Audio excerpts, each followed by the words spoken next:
Why spend your weekend doing this? When you could spend it doing this! Yeah, what? This is awesome! Shit!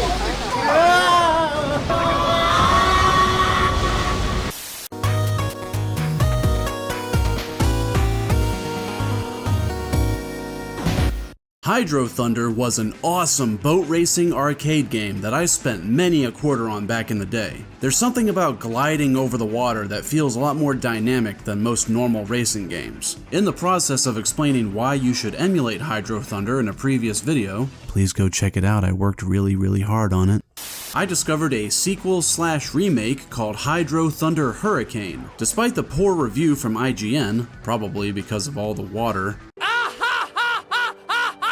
I plopped down the full price of $10 on the Microsoft Store on PC. This is very out of the ordinary for me. I almost never buy a game full price, and especially if it's not on Steam. Thankfully, it turned out to be an excellent purchase. This game kicks ass. I may not be used to reviewing racing games, but I do know a hidden gem when I see one. Hydro Thunder Hurricane was released in 2010 for Xbox 360 and Xbox Live Arcade. It was developed by Vector Unit and would become the game that they're best known for. They've also put out the Riptide series, which, while lacking the spectacle of Hydro Thunder, it doesn't look half bad. Like I said, HTH is a sort of remake/sequel to the original. Some of the tracks have been remade while others are all new, like the icy-themed Arctic Circle being replaced by Storming Asgard, where you weave past falling icebergs, rocket down ice chutes, and royally piss off Odin himself.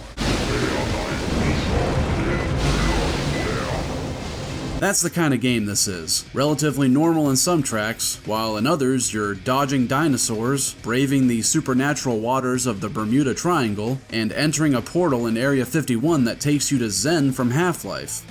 Close enough. The fundamental boost gameplay of the original has been expanded upon by adding a boost jump. It's a required maneuver to reach certain shortcuts and power-ups. Strangely, it doesn't spend any of your boost meter to jump, you just need to have some in the tank. This reinforces a rule that all Hydro Thunder players should be familiar with. Never run out your boost gauge to 0, or else you'll have to wait a few seconds for your boat to finish an animation before being able to boost again. Fun to watch, but it can be disruptive. You can also ride in the wake of another boat to get a speed boost, similar to slipstreaming an 18-wheeler. I can't tell you how much more fun and engaging this is over the original. In the original, you'd get these long stretches of track that don't give you much to do, but Hurricane keeps the player engaged with many more twists, turns, shortcuts, and secrets to find. Obviously, the water itself is more detailed and prone to tossing you around, and boosting feels a lot more like having a rocket engine strapped to your boat. Using it properly with the brakes is key to nailing those tight turns, and it feels oh so satisfying once you get good at it. Though there are some times when the game can be less than elegant. Your boat can go vertical and become completely immobile until it falls over on its own. Thankfully, the devs put in a cure-all button. Simply press select and your boat will instantly be placed right side up on the track. No waiting for a slow-ass Lakitu or anything like that. This definitely feels like a quick patch on an issue that could have been fixed with enough time, but it's no big deal. The amount of content here for $10 is pretty good. 11 tracks with 3 different race modes and a championship mode that's basically a Grand Prix. You get your ring challenges with progressively smaller rings depending on the difficulty. Missing a ring will reset your boost meter and give a small time penalty. And Gauntlet mode places a bunch of exploding barrels on the track.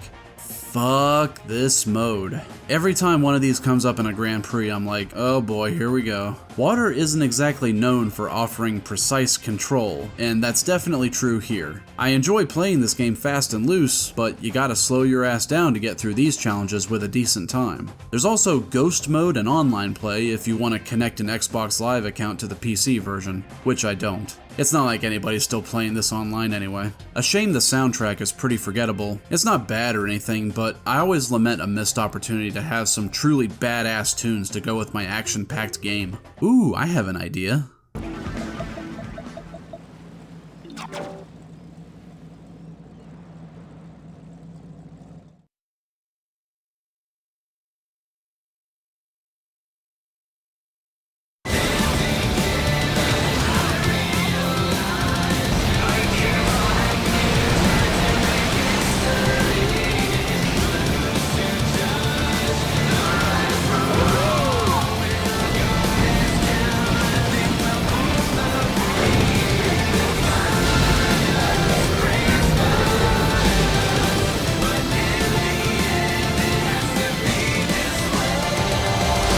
Hydro Thunder Hurricane is a blast to play, and a steal at $10. I've heard bad things about the Microsoft Store in the past, but I didn't have any issues with purchasing or playing this on my PC. It's a hidden racing gem, and I highly recommend it. Now go out there and race some boats. Hey, thanks a lot for watching. Sorry for the shorter video. Turns out thinking up interesting stuff to say about a racing game is a little bit tough. Next time I'll have a very unique shmup for you. But until then, this is A Skeleton, signing out.